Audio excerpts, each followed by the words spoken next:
Spoštovani udeleženci, lep pozdrav in dobrodošli na današnjem webinarju z naslovom Od prepoznavanja do preprečevanja kibernetskih napadov.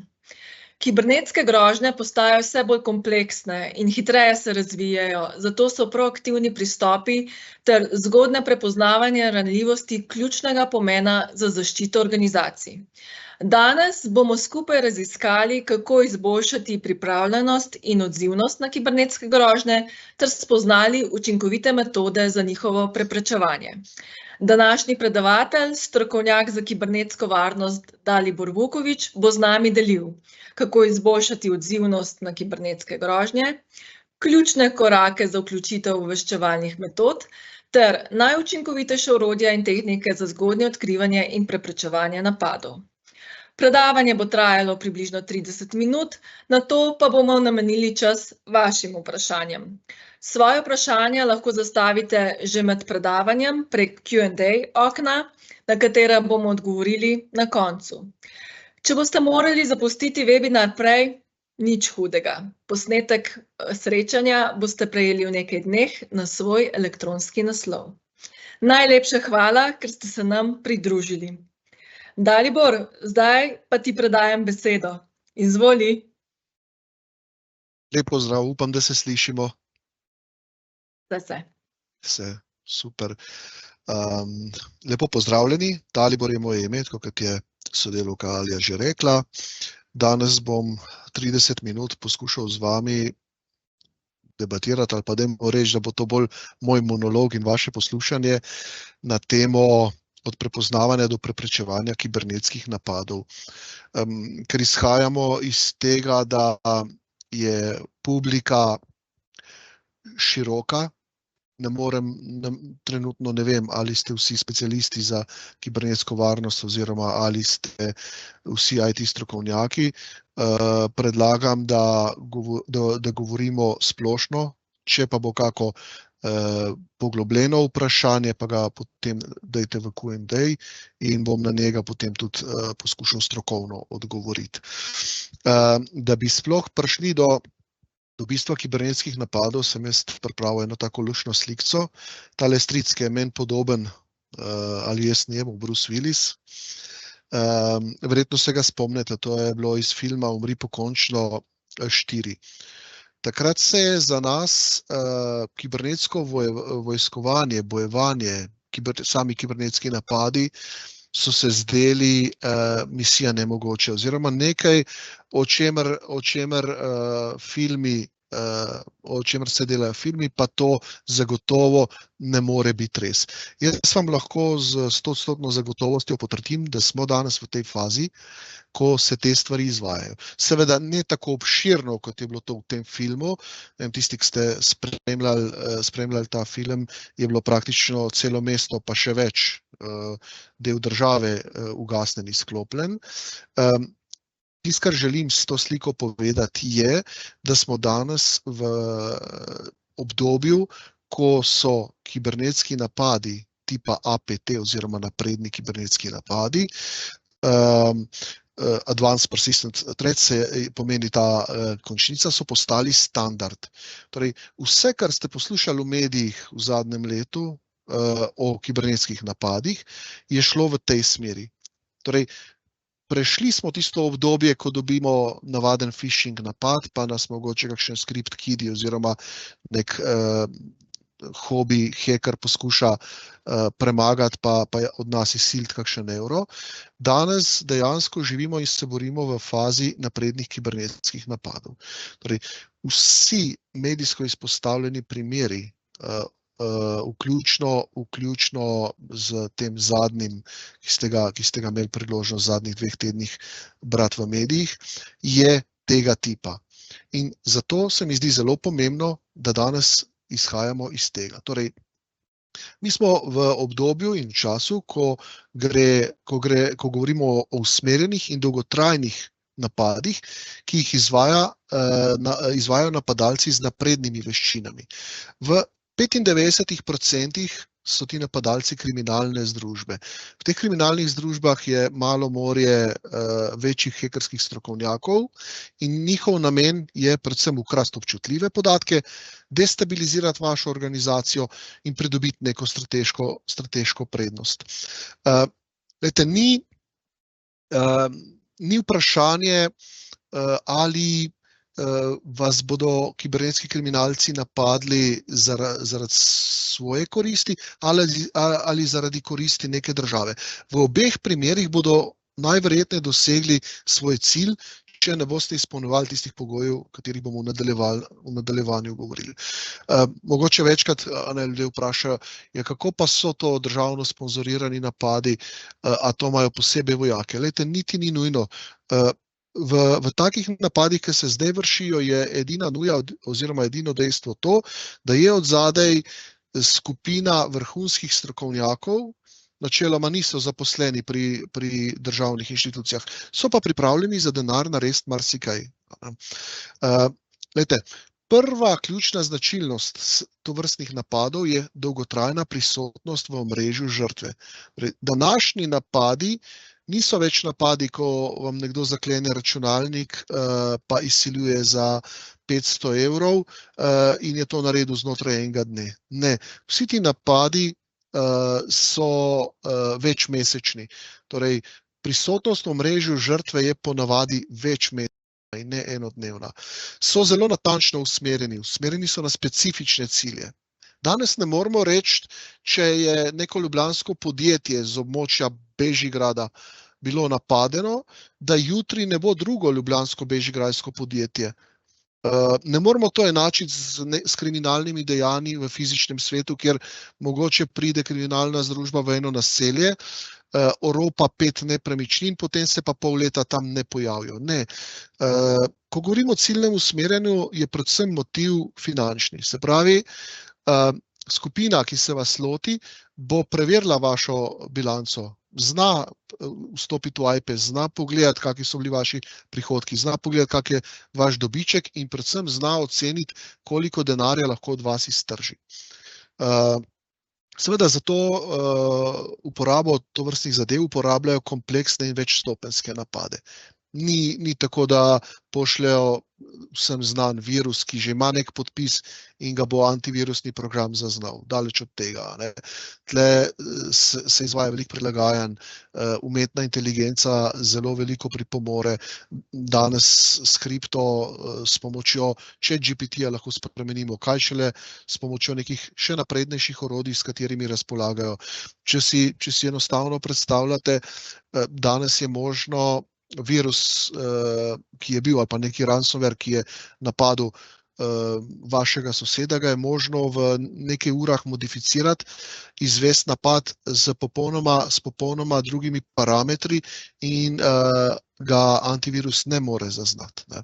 Zato je naša naloga, da poskušamo z nekimi varnostnimi ukrepi doseči nek nivo, ne moramo reči bulletproof nivo, ampak lahko rečemo nek nivo varnosti, ki pomeni 95% varnost. Se pravi, zamenjati, dodati, nadgraditi vse tisto, kar se da.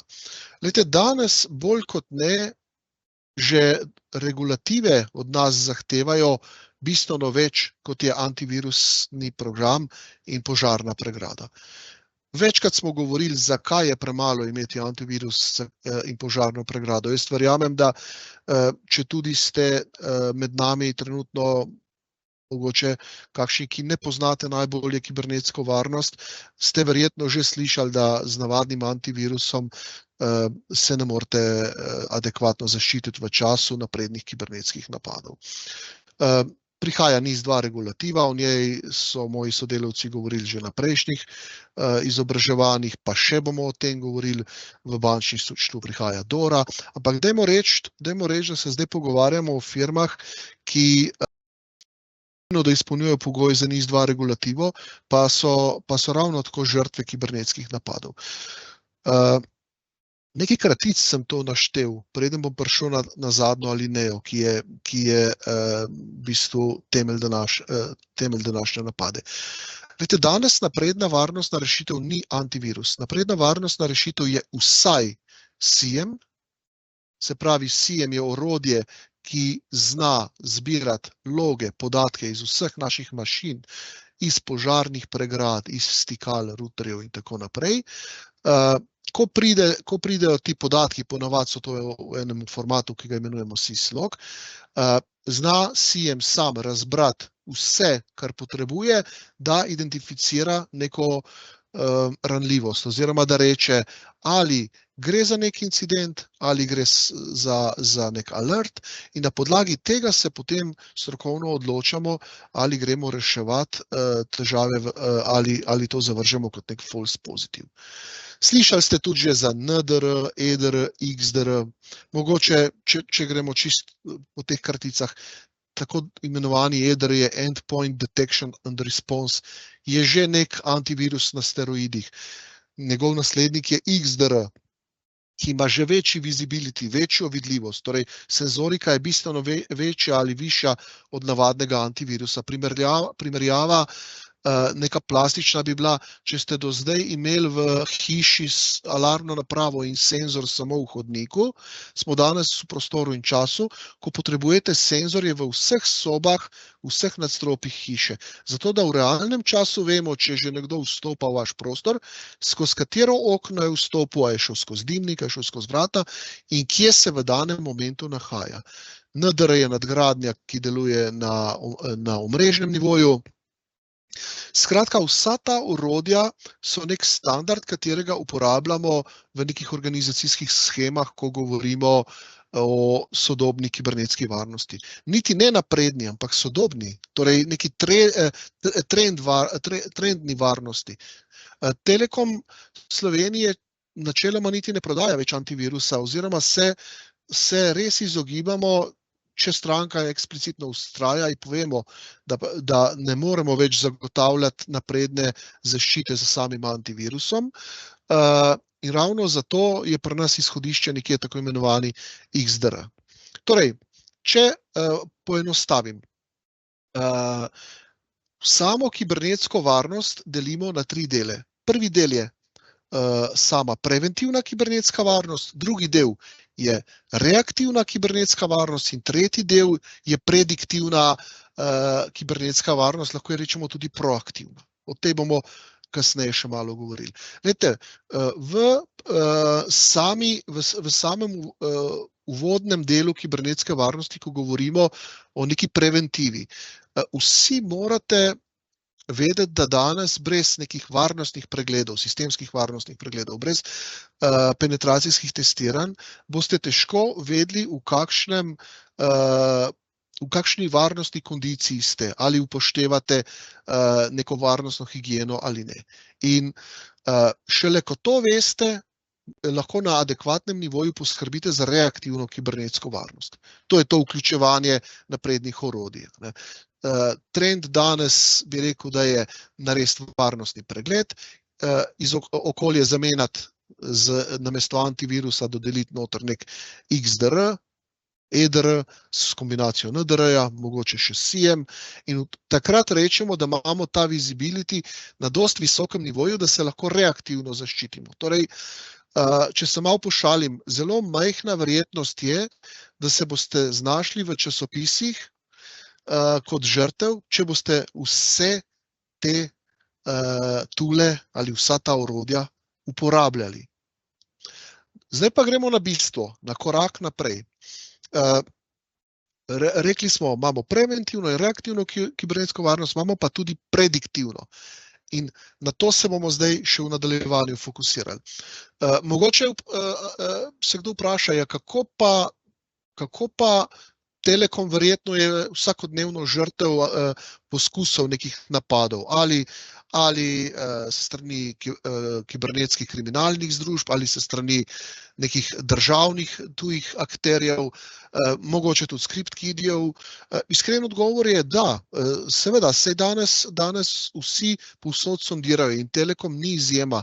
Ampak, glejte, da bi se poskušali adekvatno zaščititi, vpeljujemo vse te metode, ki sem vam jih opisal, in pa še eno, ki je zelo bistvena, in to je ta CTI oziroma Cyber Threat Intelligence metoda ali Cyber Threat Intelligence orodja, s katerimi lahko predčasno odkrivamo napade. Kaj to pomeni? Grem spet na en praktičen primer, da bo razumljiv za široko populacijo.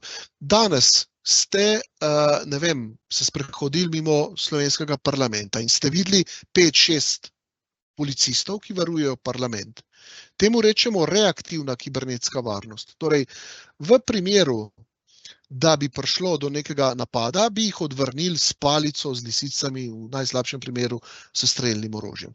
To se dela, se pravi, z XDR, EDR, NDR, SIEM orodij. Da pa ne bi bilo kolateralnih žrtev, da bi si strošek zmanjšali na minimum, pa poznamo tako imenovana prediktivna orodja.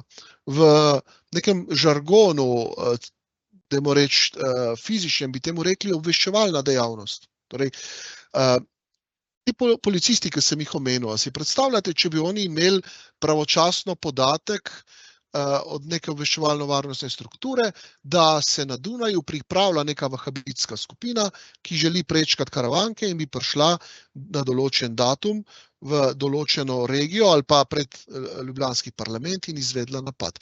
V tem primeru bi bila kolateralna škoda bistveno manjša, ker bi lahko zaprli Karavanke. Lahko bi ne vem, sondirali po Karavankah, pa bi samo varnostno interesantne osebe sledili.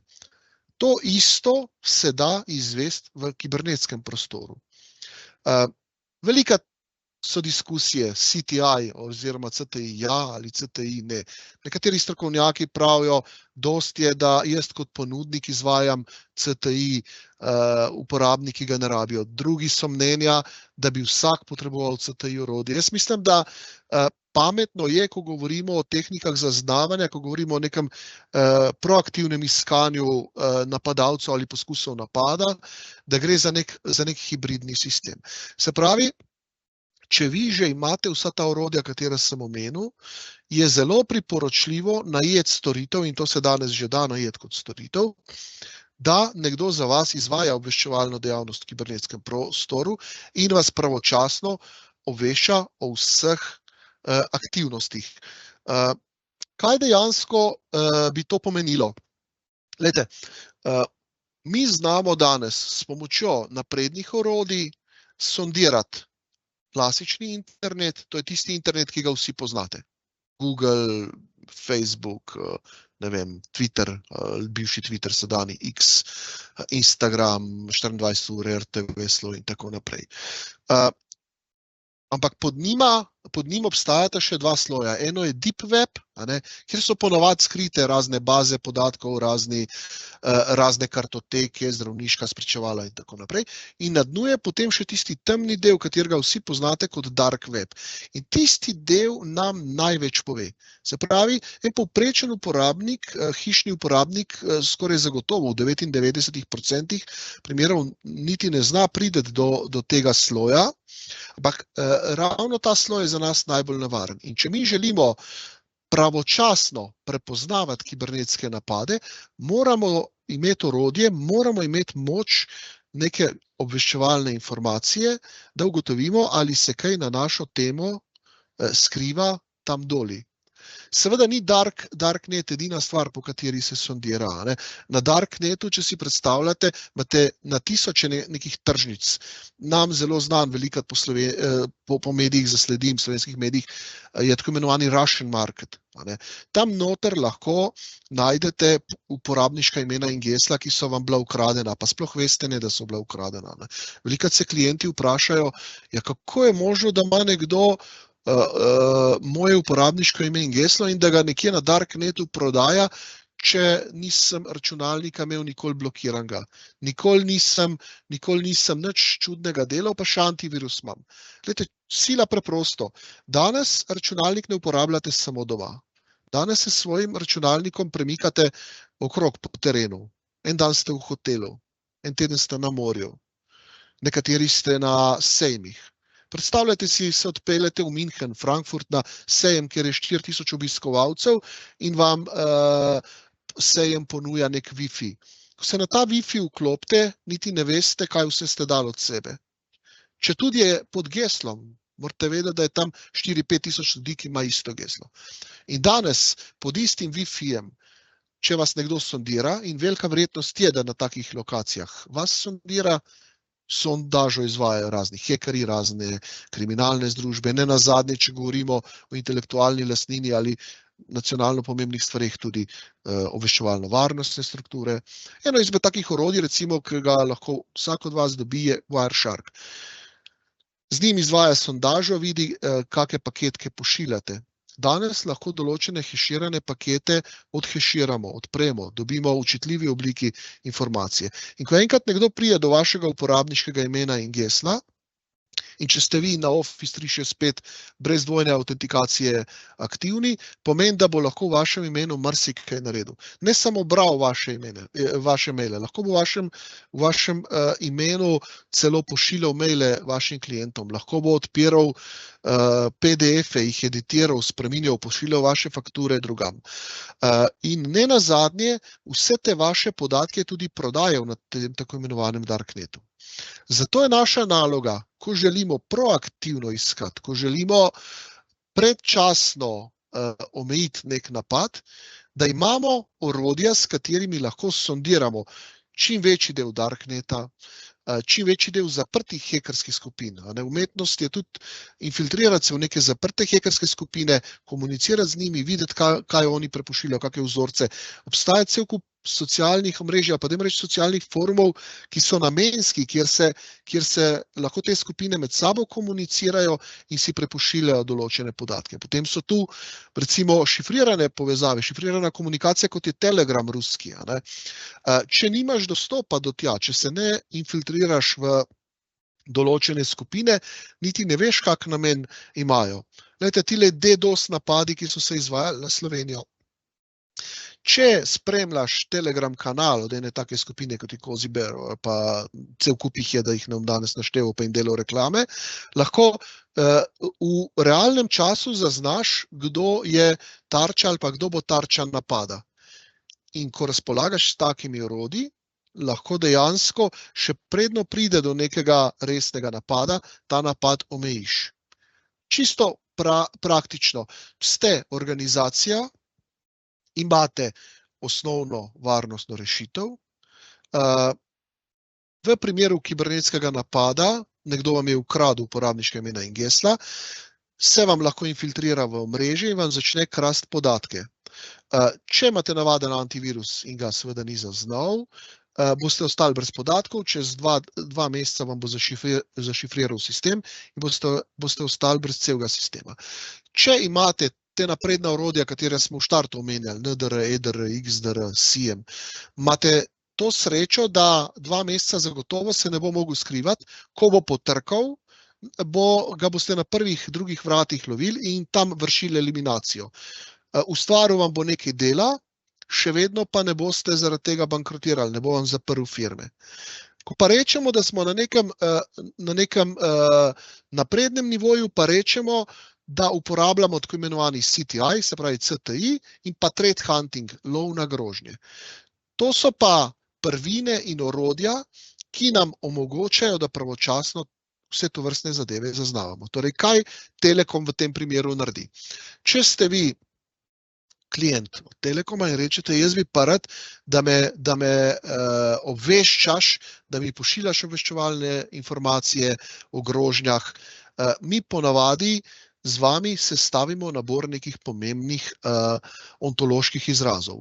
Predvsem se lotimo domene, katera je vaša domena, katera je vaša poddomena, kdo so pri vas varnostno interesantne osebe, kaj je tisto, kar vi že zdaj uporabljate, katera orodja. In potem seveda te ontološke fraze, ki se tičejo vašega core biznisa. Če se ukvarjate z zdravstvom, vstavljamo neke zdravstvene fraze not. Če se ukvarjate z razvojem nekih letalskih polizdelkov, damo to not. Damo neke vaše kontakte, vaše dobavne verige in tako naprej in proaktivno sondiramo. In kaj se zgodi? V primeru, da je en vaš uslužbenc v žrtev nekega münchenskega sejma in so mu ukradli kredenšle, se bodo zagotovo napadalci med sabo pogovarjali. Zagotovo bo to šlo ali na v 90% na Darknet, kjer si bodo med sabo šerali proti plačilu ali pa brezplačno določene podatke. In to je naša naloga, da to prestrezamo, da to najdemo, dobimo in vas pravočasno obvestimo. Poglej, Jože, dobili smo tvoje geslo na Darknetu, daj probaj, je še aktualno, vidimo, da je aktualno, takoj ga zamenjaj ali pa ukini account, ker je velika verjetnost, da boš jutri ali pa pojutrišnjem napaden. Isto tako pobiramo tako imenovane IOC-je, to so indikatorji kompromitacije. Določeni IP, določene poti, pre katerih vidimo, da nekdo izvaja določene napade nekje v tujini ali pa v naši bližini in če vemo, da obstaja možnost, da bi se to vam zgodilo, že predčasno naredimo te varnostne pomanjkljivosti take, da ste na varni strani obale. Se pravi, skoraj se ne more zgoditi, da bi vas nekdo napadel, da se predhodno o tem ne bi nič vedelo. Upam, da si predstavljate zdaj. Se pravi, če imaš neko orodje, da se z njim zaščitiš, si že na pravi strani, ampak danes živimo v prostoru in času, ko samo to orodje ne bo več zadost ali pa ni več zadost in je treba s pomočjo specialnih orodij, s pomočjo obveščevalnih analitikov, delati analize, spremljati konstanten tok, konstantno premikanje nekih vaših osebnih podatkov. In verjemite mi, ne vem, koliko slušateljev je danes tu, 90% vaših organizacij je zagotovo že na Darknetu. Mi ponavadi, kadar se globlje pogovarjamo o tej tematiki, potem tudi naredimo senzoriko, pogledamo ali pa če smo z neko stranko v dogovoru, da gremo v neko napredno kibernetsko zaščito, potem tudi posondiramo Darknet in relativno hitro pokažemo uporabnike oziroma gesla teh uporabnikov, ki so že bila kompromitirana. Za čisti konec, 3 minute še imamo, bi mogoče povedal še nekaj o razvoju napadov. Vi morate vedeti, da danes, ko imamo naprednejše tehnike oziroma najnaprednejše, kot so AI podprti napadi, danes že script kidi s pomočjo ChatGPT-ja generirajo Python skripte, generirajo PowerShell skripte. Smo v eni taki situaciji, ko brez nekih naprednih tehnologij, ki nam znajo vnaprej nekaj povedati, ne moramo obstati. Glejte, tle sem celo navedel tole dikcijo. Vse večja vloga APT v geopolitiki. Nekaj tega, kar sem danes govoril, spada v to APT kategorijo, kot sem uvodoma omenil, Advanced Persistent Threat. To so napredne varnostne grožnje, to je tisti Bruce Willis. Se pravi, ko se nekdo infiltrira na mašino vašega sodelavca, pa potem preko njega, ne moreš prek mimikeca, izvede neko lateralno gibanje, pa okuži še 30 mašin, potem proba dobiti dostop do AD-ja, če nimate zadost dobro segmentiranega poslovnega in delovnega ali pa operativnega okolja, pride v segment proizvodne in potem je v določenem trenutku sposoben na štart ugasniti vse, kar imate. In ravno zato uporabljamo umetno inteligenco za predhodno zaznavanje vseh teh groženj, za pravočasno odreagiranje na te grožnje. Za sam konec bi mogoče povedal sporočilo. Sporočilo tega predavanja je, da preverite, bodite sigurni, da če ne uporabljate tovrstnih orodij, niste več na varni strani. Preverite, kje ste trenutno in če se le da, stopite korak naprej od klasičnega antivirusa, ker leta 2024 je sam antivirus premalo. Jaz bi tule končal in če bodo slučajno kakšne vprašanja na njih, z veseljem odgovoril, če ne se bom pa potem Alja poslovil. Super. Hvala, Dalibor, za odlično predstavitev in vpogled v te ključne korake, ki jih organizacije lahko sprejmejo za boljšo zaščito pred kibernetskimi grožnjami. Ja, sedaj pa prehajamo k delu seminarja, kjer bomo odgovorili na vaše vprašanja. Lahko še izkoristite zadnje trenutke in svoje vprašanja zapišete v Q&A okno. Dalibor pa, kot je že rekel, bo z veseljem odgovoril na nje. Tako da, če imate kakšno vprašanje, kar pogumno. Jaz sem pa prejela že eno vprašanje, pa ga nismo objavili. A obstajajo kakšne, Dalibor, specifične grožnje, ki so postale pogostejše v zadnjem času? In pač kako se zdaj podjetja pred njimi zaščitijo? Predvidevam, da grejo kar po istih korakih, ki si jih omenjal. Ja, glejte, trend je precej jasen zdaj, a ne. Če ste malo spremljali vso to varnostno politiko v kibernetskem prostoru, prednjačijo kriminalne združbe, torej ni več one-man bandov, ker enostavno en sam to ne zmore. Prednjačijo tudi storitveni paketi kot servis oziroma as a service, kako bi to prevedel v slovenščino, da v bistvu že kriminalne združbe prodajajo drugim kriminalnim združbam pakete kot servis. Ti si danes, ne vem, kitajska kriminalna združba, razvil si nek napredni napad, jaz sem neka druga združba in se dogovoriva, plačeval ti bom nek fee od vsakega napada, pripravi mi zero day napad, podaj mi navodila, jaz bom napadel, ne vem, se bom zmislil Mercator, če od njih iztržim 1 milijon, je 10% tvojih.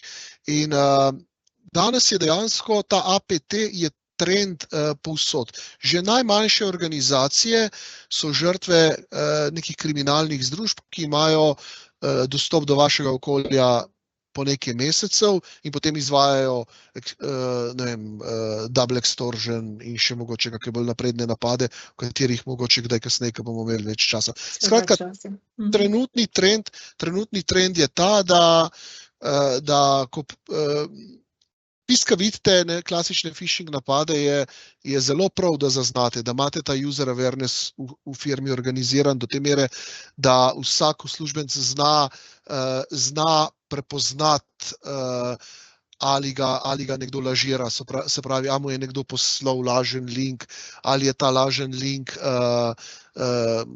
hudo nameren ali pa zelo nameren.